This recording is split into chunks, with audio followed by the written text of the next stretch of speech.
Olá, que a paz de Cristo esteja na tua vida, no teu coração. A Bíblia Sagrada, na segunda carta de Paulo a Timóteo, capítulo 4, a partir do versículo 2, a Bíblia diz o seguinte: que pregues a palavra, inste a tempo e fora de tempo, redarguas, repreendas, exorta, com toda longanimidade e doutrina. Agora aqui que entra a questão.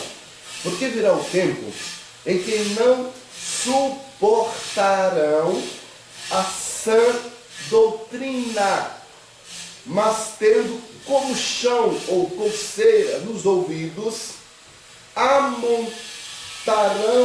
amontoarão para si doutores, conforme suas próprias concupiscências, desviarão os ouvidos da verdade, voltando às fábulas. Meus irmãos e amigos, os dias que estamos vivendo são exatamente estes dias profetizados nas Santas Escrituras por Paulo, que isto aconteceria fatalmente. Então, o engano, líderes que têm se levantado nos dias em que estamos vivendo, tem causado uma grande confusão na cabeça das pessoas. A exemplo de um vídeo que foi muito divulgado na internet, um vídeo que fora visualizado e colocado em público, até pela imprensa brasileira, de um senhor que começou a ter práticas do adultério usando as Escrituras, dizendo ele que Deus tinha mandado adulterar. E ele leu isso na Bíblia. Ele pega um texto de Oséias, e quando diz que Oséias tinha pegado uma mulher filha de prostituição, e lá uma mulher adúltera, e ele pega, como ele não observa acento agudo no adúltera, ele pega e lê adultera com ela.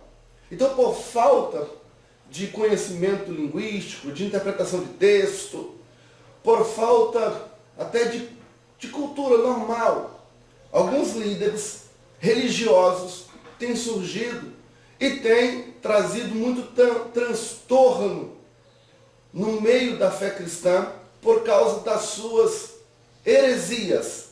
E heresias tão absurdas, heresias tão lastimáveis, que a ponto de algumas pessoas ousarem dizer que a ceia do Senhor, instituída por Jesus, é uma blasfêmia. Note o ponto que chegamos. Chegamos ao ponto de hereges tal, de querer banalizar, de querer até colocar como blasfêmia a ceia do Senhor. Note, irmãos, o absurdo que chegamos. O pior de tudo, eu não sei, de fato, se o pior é para as pessoas que divulgam essa heresia lastimável, ou se o pior de tudo são aquelas pessoas que ainda não cresceram na fé, não amadureceram na fé, e agora elas são levadas facilmente por qualquer herege que surge apresentando uma, entre aspas, ou uma nova interpretação daquele texto, como que dizendo que 2000 anos de tradição e academicismo, de história da interpretação da Bíblia, como se esses mestres, doutores, tradutores da Bíblia, como se eles estivessem completamente errados, completamente equivocados, como se fossem homens tapados, burros, leigos, que não souberam o que traduziram. Doutores, tradutores das Escrituras. pessoas com conhecimento da gramática grega, hebraica, com conhecimento extraordinário para traduzir uma Bíblia, não é brincadeira. Então agora chega um herege, um senhor qualquer, que às vezes nem o segundo grau tem, nem o ensino médio tem, mal consegue explicar a própria gramática portuguesa, aí chega e quer colocar em xeque, quer colocar em dúvida uma doutrina milenar, irrefutável, que é a doutrina da ceia do Senhor. Hoje nós vamos falar um pouquinho sobre o texto bíblico que fala da ceia do Senhor. E nós vamos mostrar no texto da Escritura que esses hereges não devem ser ouvidos, e o vídeo desses elementos devem ser completamente rejeitados, porque se trata de uma heresia absurda, inclusive comprometendo a própria salvação da alma. Verdade é que não sou o primeiro a falar sobre isto, e nem serei o último. A tradição da ceia pela Bíblia Sagrada é desde a época que Jesus a instituiu com os apóstolos. A partir daí a igreja cristã vem comemorando. Ninguém nunca ousou dizer que isso é uma blasfêmia. Então isso é um absurdo completamente inaceitável. Então, vamos examinar o texto da Escritura. Agora, antes de ir para o texto da Escritura, que trata-se de 1 Coríntios capítulo 11, versículo 17, com respeito às pessoas que facilmente são levadas por qualquer vento de doutrina, a Bíblia já falou sobre essas pessoas que são crianças na fé. Em Efésios, capítulo 4, versículo 13, está escrito assim: até que todos cheguemos à unidade da fé, ao conhecimento do Filho de Deus, a varão perfeito, à medida da estatura completa de Cristo. Ora, quando eu estou falando de medida, de estatura, a gente às vezes pergunta, qual é a sua estatura? Qual é o seu tamanho? Então está falando, meu filho tem 1,65 m de estatura. Está falando agora já está com 1,70 m. Está falando de um crescimento. Então, medida de estatura está dizendo crescimento. Versículo 13, né? E a prova que está falando de crescimento, no versículo seguinte, que é o 14 de Efésios 4, fala assim, para que não sejamos mais meninos inconstantes, levados em roda por todo vento de doutrina, pelo engano dos homens, que com astúcia enganam fraudulosamente. Note que as pessoas são astutas.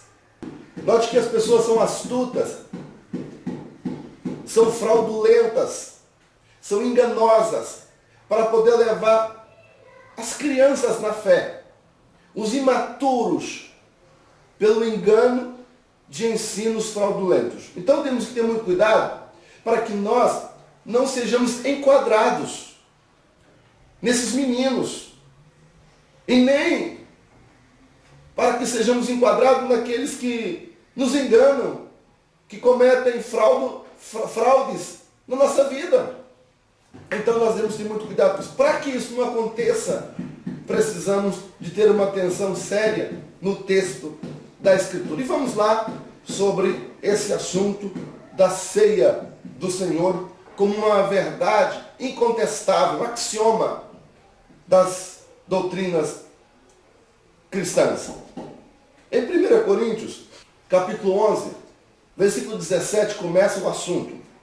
Nisto, porém, que vou dizer-vos, não vos louvo, porquanto vos ajuntais não para o melhor, senão para o pior.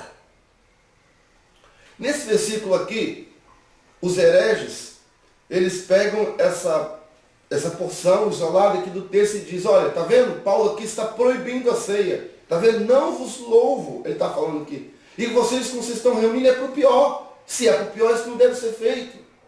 Só que a pessoa não termina de ler o resto.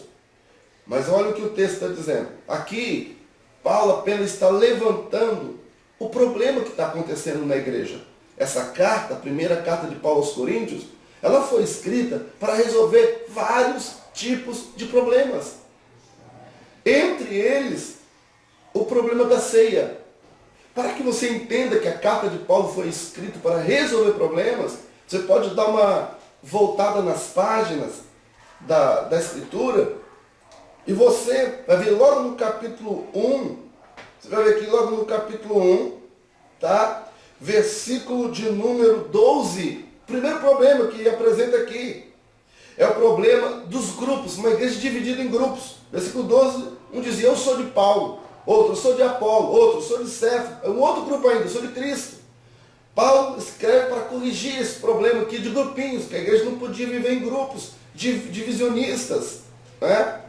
O segundo problema apresentado aqui era o problema que as pessoas estavam confiando na letra, no conhecimento humano. Aí Paulo, em versículo 18, ele escreve corrigindo isso, dizendo, porque a palavra da cruz é loucura para os que perecem, mas para nós que somos salvos é o poder de Deus. Então, que as pessoas não deveriam confiar no poder secular, e sim confiar no poder da palavra de Deus. Outra questão que Paulo escreve aqui para corrigir, está no capítulo 5, é o problema de fidelidade conjugal, mas um problema de incesto. No capítulo 5, tinha um jovem que estava tendo relação sexual com a sua própria madrasta, na igreja, dentro da igreja. Então Paulo escreve para corrigir esse problema. Outro problema que as pessoas estavam enfrentando era o problema com relação ao casamento. Coríntios capítulo 7, Paulo instrui sobre os problemas do casamento. Pessoas que estavam largando as mulheres por qualquer coisa. Entende? Então Paulo escreve para corrigir isso. No capítulo de número 9, Paulo escreve para resolver um problema de liberdade. Porque as pessoas, uns comiam carne, outros ficavam escandalizados onde a carne era comida, comprada, porque algumas carnes eram compradas em açougues que eram dedicados a ídolos e tal. Então Paulo escreve para corrigir esse problema.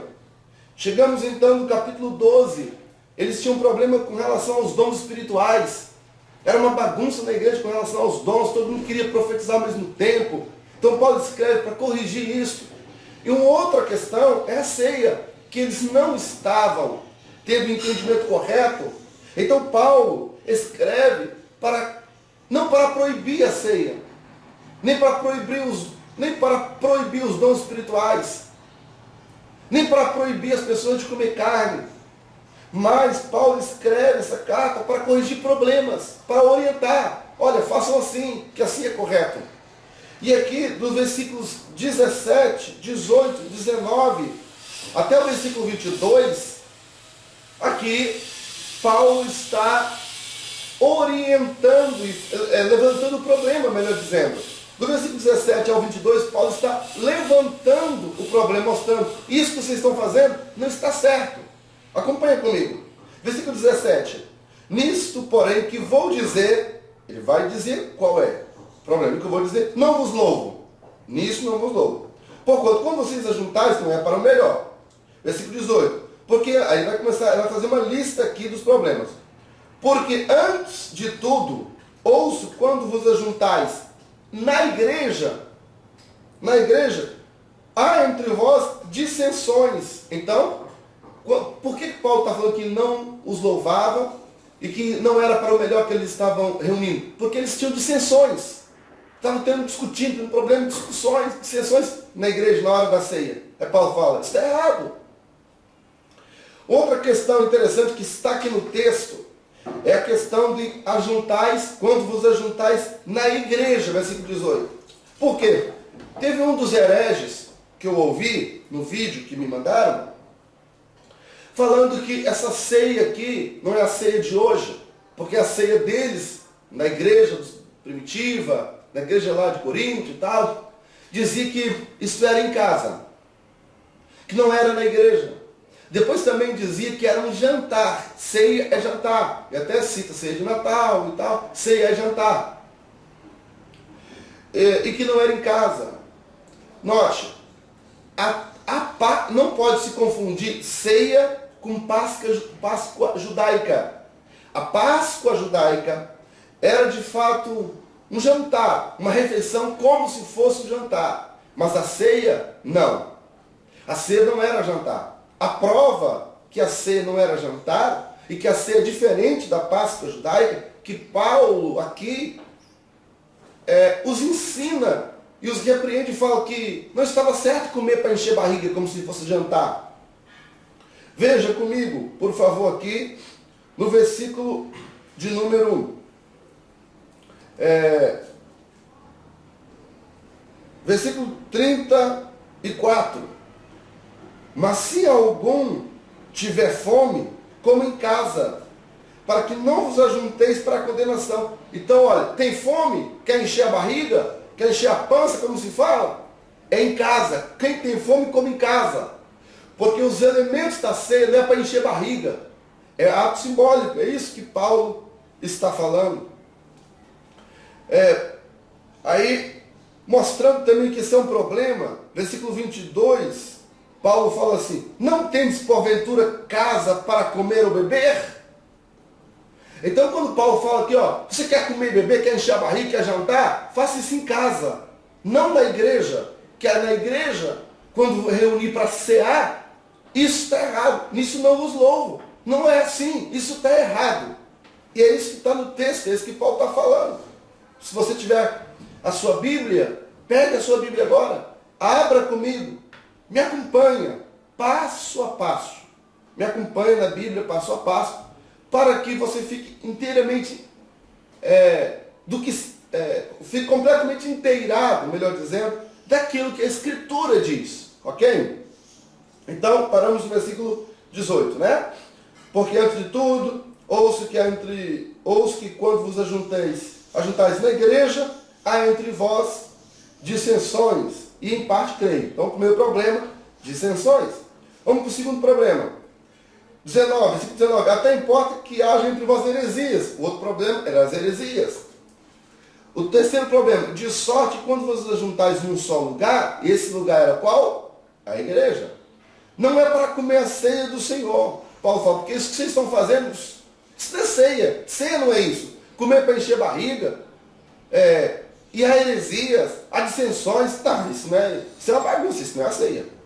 Versículo 21. Porque comendo, cada um toma antecipadamente sua própria ceia. Assim, acompanhe na Bíblia passo a passo, para que você fique inteiramente, fique completamente inteirado, melhor dizendo, daquilo que a Escritura diz, ok? Então, paramos no versículo 18, né? Porque antes de tudo, ouço que quando vos ajuntais na igreja, há entre vós dissensões, e em parte creio. Então, o primeiro problema, dissensões. Vamos para o segundo problema. 19, até importa que haja entre vós heresias. O outro problema era as heresias. O terceiro problema, de sorte que quando vos ajuntais num só lugar, esse lugar era qual? A igreja. Não é para comer a ceia do Senhor. Paulo fala, porque isso que vocês estão fazendo, isso não é ceia. Ceia não é isso. Comer para encher barriga, e há heresias, há dissensões, tá, isso é uma bagunça, isso não é a ceia. Versículo 21, porque comendo, cada um toma antecipadamente sua própria ceia. Assim, um tem fome e outro embriaga-se. Olha, as pessoas, naquela época era o cálice único, vocês pegavam ali tudo, bebia tudo, ficavam embriagados, não esperavam uns pelos outros, as pessoas pegavam, iam logo comendo, sem ordem, sem uma organização. Então, aquilo veja a bagunça que é. Aí, versículo 21, né? 21, porque comendo, cada um toma antecipadamente sua própria ceia, assim um tem fome e outro embriaga. Não tendes porventura casa para comer ou beber? Ou desprezais a igreja de Deus e envergonhais o que nada tem? Olha, havia ali um outro problema, que os ricos ficavam falando das suas riquezas e envergonhando os pobres. Então Paulo fala, isso é um problema. Os que nada têm. O que vos direi? Louvar-vos-ei? Nisto não vos louvo. Agora, você que está com a sua Bíblia aberta, 1 Coríntios capítulo 11, li agora o versículo 22. Note, nisto não vos louvo. Ponto. Nisto o quê? Nisto que eu acabei de falar. Não tem dois pontos. Se tivesse dois pontos, para continuar falando, mas ele não fala, ele dá um ponto final ali. Nisto, ou seja, nisto que eu acabei de falar, eu não vos louvo. Eu não vos louvo. O que vocês estão fazendo está completamente errado. Isso não é ceia, isso é bagunça. Agora, a partir do versículo 23, Paulo, ele vai ensinar como que a ceia deve ser feita. Aqui Paulo está ensinando como é que é. Está proibido. Olha o verbo, imperativo. É uma questão de interpretação, de português isso. Não é nem questão de Bíblia, é uma questão de interpretação de texto. Tá? Examina e come. Se não fosse para comer, ele não ia falar, para que eu vou examinar a mim mesmo?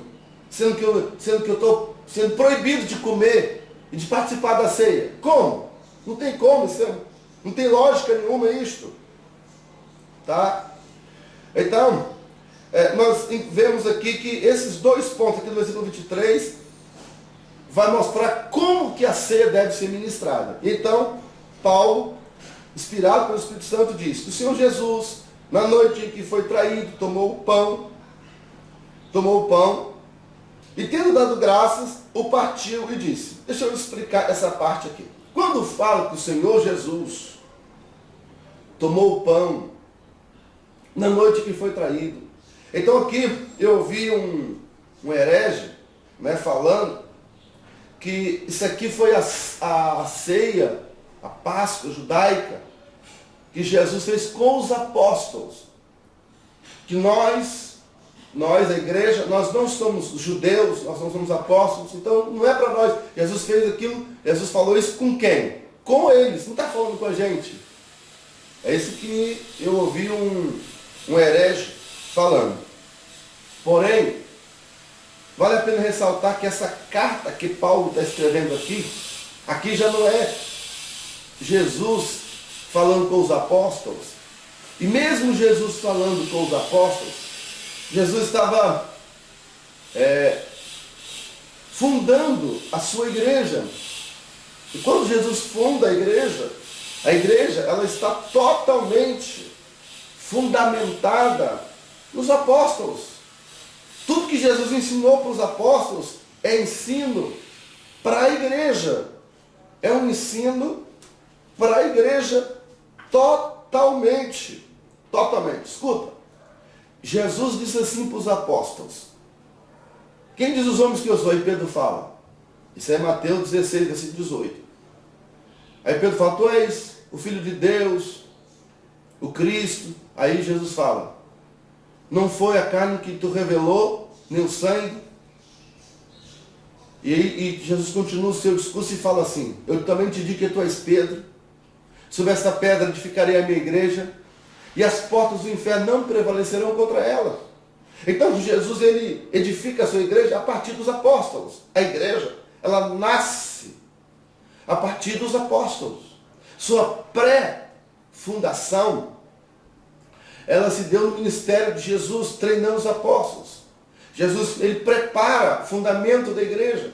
E ele inaugura a igreja no dia de Pentecoste. Quando o Espírito Santo desce sobre aqueles quase 120. E a partir dali começa a igreja.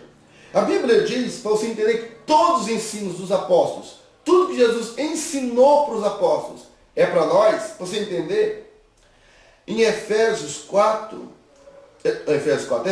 capítulo 2, e o versículo 20, está escrito assim, edificado sobre o fundamento dos apóstolos e dos profetas, de que Jesus Cristo é a principal pedra de esquina, o fundamento da igreja, o qual todo edifício bem ajustado cresce para o templo santo do Senhor. Olha, no qual também vós, juntamente, sois edificados para morada do Espírito Santo. Então, note, fundamento dos apóstolos. A igreja, ela está fundada fundamentada no ensinamento dos apóstolos. Em Atos, capítulo 2, Atos 2, cadê? Atos 2, versículo 42 diz assim: e perseveravam na doutrina dos apóstolos, na comunhão, no partir do pão. Partir do pão é o quê? No partir do pão. Nas orações. Esse texto, todos os ensinamentos, olha, perseveravam na doutrina, a palavra doutrina é a palavra ensino, né? No ensino dos apóstolos. Então note que tudo que Jesus ensinou para os apóstolos é para a igreja. Tudo que Jesus ensinou para os apóstolos é para a igreja. E aqui, porque eu recebi do Senhor o que também vos ensinei, porque o Senhor Jesus, na noite em que foi traído, tomou o pão. Ele está ensinando para os apóstolos. E depois os apóstolos ensinavam para os outros irmãos, e os irmãos, a igreja do Senhor, prevaleceu nos ensinos dos apóstolos. Escuta, se você quer renegar os ensinamentos dos apóstolos, você está renegando a fé cristã. Você está negando Cristo, você está negando a igreja. Você não é igreja. Porque a igreja, ela permanece, a igreja verdadeira, ela permanece no ensinamento dos apóstolos de Cristo. Os apóstolos é o fundamento da igreja, que os apóstolos, o fundamento da igreja é Cristo, deixa eu corrigir. Mas os apóstolos, Cristo usou, né, os apóstolos e os profetas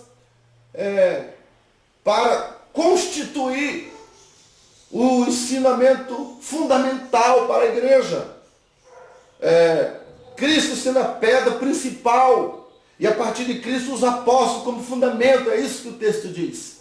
Cristo a pedra fundamental, e sobre Cristo então, o fundamento dos apóstolos, profetas, é isso que o texto diz, e assim o templo, o corpo de Cristo vai sendo construído ao longo dos séculos.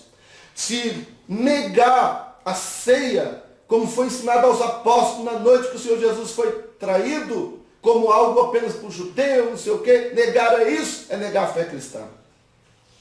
Então, versículo 23, né? Tomou o pão, 24 agora. E tendo dado graças, disse: tomai e comei. E tomai, deixa eu ler de novo. E tendo dado graças, o partido disse: tomai e comei. Isto é o meu corpo, que é partido por vós. Fazei isto em memória de mim. É interessante, eu vi um herege falando que quando, está aqui, olha o texto. Isso é o meu corpo que é partido, versículo 24, por vós. Aí ele pega a palavra partido por vós e troca e coloca uma outra palavra. Isto é o meu corpo que é repartido por vós. Olha, repartir é uma coisa, partir é outra coisa, completamente. Ok? Jesus, ele não disse que estava repartindo. Ele partiu o pão, pegou o pão e partiu o pão. Ok? Ele partiu o pão. Não, tem pessoas que querem colocar no texto que no texto não está. Ok? Então, isto é o meu corpo, que é partido por vós, não é repartido, é partido por vós.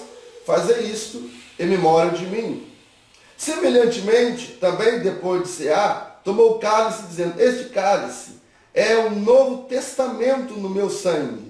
Fazei isso todas as vezes que beberdes, em memória de mim. Aqui, eu vi o herege falando, nesse versículo 25, que uma coisa em memória é só quando a pessoa está morta. Mas o fato de Jesus estar vivo, não podemos fazer nada em memória dele, porque ele não está morto, só se faz em memória quando está vivo. Quando está morto. Mas acontece que o caso de Jesus é o caso único exclusivo que é diferente. Todas as pessoas que morreram, que fazemos qualquer coisa em memória delas, elas estão mortas. Mas Jesus é o único que morreu e viveu, voltou a viver novamente, está vivo até hoje. Ele é o único caso. Então por isso tem uma celebração exclusiva para ele. Segundo lugar, fala assim, versículo 25, semelhantemente, também depois de cear, tomou o cálice, dizendo, este cálice, pegou o cálice, este cálice, é o Novo Testamento. A palavra testamento, Novo Testamento, ou pacto, é o novo pacto no meu sangue. Então, quando está falando Novo Testamento, novo pacto, até aquele momento era o pacto da lei. A partir desse momento aqui, né, Jesus estava dizendo, olha, isso aqui, esse cálice, é o novo pacto. Agora está começando o novo pacto. Em João, capítulo 1, versículo 17, diz que a lei veio por Moisés, mas a graça e a verdade veio por intermédio de Jesus. Jesus está estabelecendo um novo pacto, o pacto da graça, o pacto com a igreja. Então a igreja precisa participar do cálice, porque é o cálice do novo pacto, do novo testamento. É o pacto do sangue de Jesus. O pacto do sangue de Jesus veio para nos lavar, nos perdoar, nos purificar.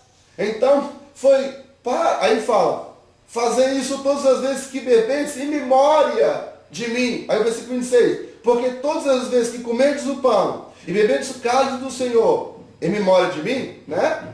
Anunciais a morte do Senhor. Anunciais a morte. Então por isso tem que ser em memória. Anunciais a morte do Senhor até que Ele venha.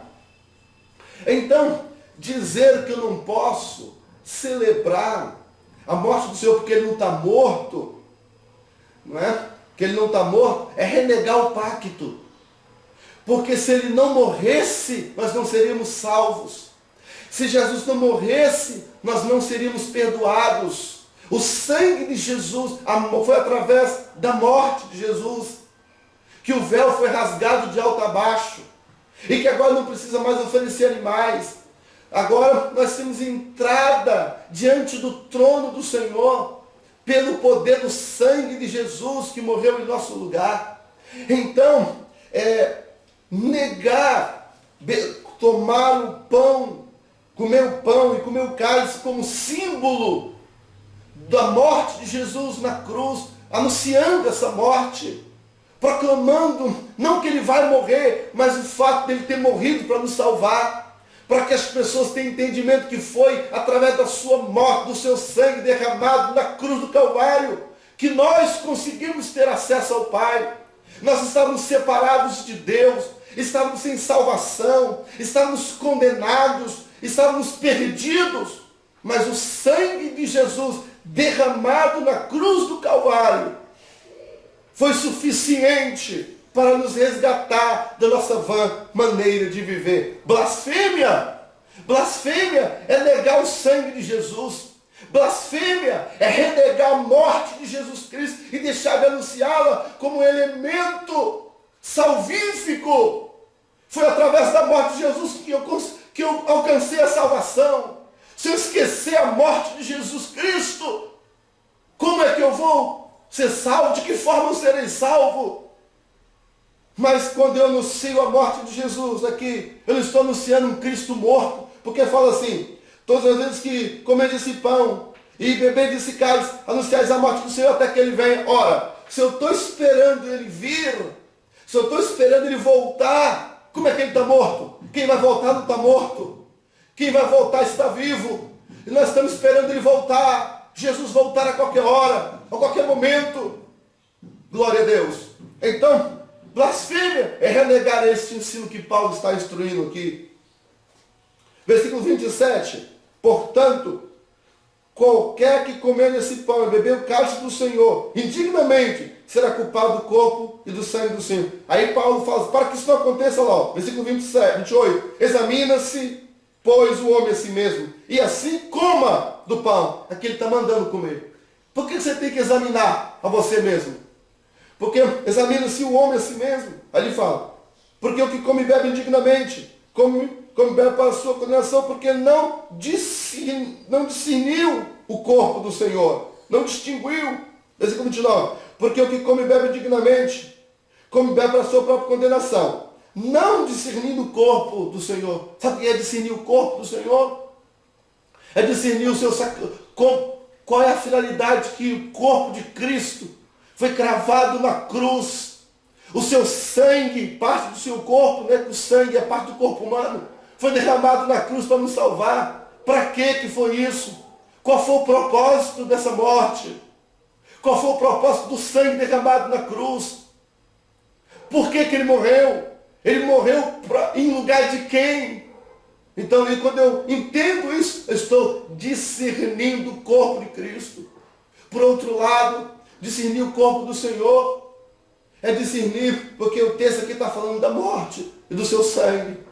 Ok? É discernir qual é, o que o corpo do Senhor rasgado na cruz proporcionou, o fundamento da igreja.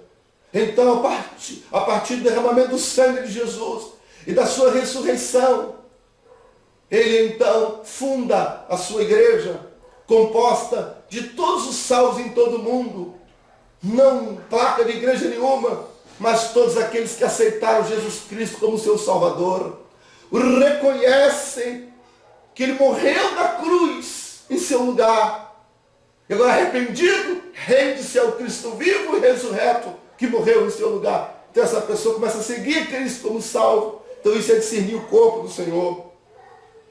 Versículo 30, por causa disso, porque não discerni o corpo, aí entre vós muitos fracos, doentes e muitos que dormem. Versículo 31, porque se nós julgássemos a nós mesmos, não seríamos julgados, porque quando a gente julga a gente mesmo, a gente vê que está errado. Versículo 30, mas quando somos julgados, somos repreendidos pelo Senhor, que está vivo, né? Para não sermos condenados como mundo. Portanto, aqui termina. Meus irmãos, quando vos ajuntais para comer, esperai uns pelos outros. Olha, Paulo aqui corrige todos os problemas que tinha levantado até agora. Primeiro, que as pessoas não discerniam o corpo do Senhor, estavam bagunçando, estavam tendo contenda. Paulo fala que isso não poderia ser. Depois, um comia na frente do outro. Aí ele fala aqui, quando vocês ajuntar para comer, esperais uns pelo outro. Espera. Olha, para que eu vou esperar, sendo que eu estou proibindo a ceia? Sendo que ela é blasfemo, sendo que não pode. Não teria nenhuma razão de ser. Eu tenho que esperar um pelo outro para comer, se ele ensinar, espera. E assim coma o pão, beba do cálice. Não tem nenhuma razão de ser. Se esses verbos são verbos que ordenam a fazer. Se Paulo não teria razão de ser, se Paulo estivesse proibindo, então esses verbos não poderiam estar aqui. Portanto, meus irmãos, quando vos ajuntais para comer, esperai. Não é preciso esperar se Paulo estivesse proibindo. Então, quando Paulo fala para esperar, é porque ele está recomendando. Ele está ensinando. Faça desse jeito. Esta é a maneira certa de se fazer. Como é que é? Paulo lembra Jesus na noite em que foi traído. Ele está lembrando do seu sofrimento. Quando a gente for cear, nós temos que lembrar de Jesus na noite que foi traído, do sofrimento dele. Então, vamos lembrar que ele partiu o pão, que é símbolo do corpo. Tomou o cálice, símbolo do sangue e do novo pacto. O cálice, o sangue, símbolo do novo pacto. Versículo 25. E que deu, todas as vezes que comer significa é mais de uma vez. Pode ser uma vez por mês, pode ser a cada 3 meses. Aqui não digo, mas diz que tem que ser mais de uma vez. Todas as vezes que comerdes. Todas as vezes que comerdes o pão e beberdes o cálice, vocês devem anunciar, isso que está aqui, anunciais ao verbo, anunciais a morte do Senhor até que ele venha. Então nós precisamos anunciar a morte dele até que ele venha. Não que ele esteja morto, porque se ele virar é porque ele está vivo, obviamente. E por fim, versículo 28, examina-se o homem a si mesmo, e assim coma deste pão e beba deste cálice. Paulo está mandando. E a última palavra que Paulo manda, ensinando como é que deve fazer a ceia do Senhor, ele fala, Portanto, meus irmãos, quando vos ajuntais para comer, esperais uns pelos outros. Versículo 33. Com isto, fica claro que a ceia do Senhor, ela é recomendada. A ceia do Senhor, ela deve ser celebrada. Se alguém não celebra a ceia do Senhor, essa pessoa não pertence à igreja de Cristo. Está renegando o sacrifício de Jesus em seu lugar. Não tem esperança do arrebatamento da igreja, porque não anuncia sua morte até que ele venha. Portanto, essa pessoa está seguindo orientações heréticas, enganosas, e que a levarão certamente para a perdição. Mas que Deus tenha misericórdia de cada um de nós, e nos ajude, e que Deus te abençoe, em nome de Jesus.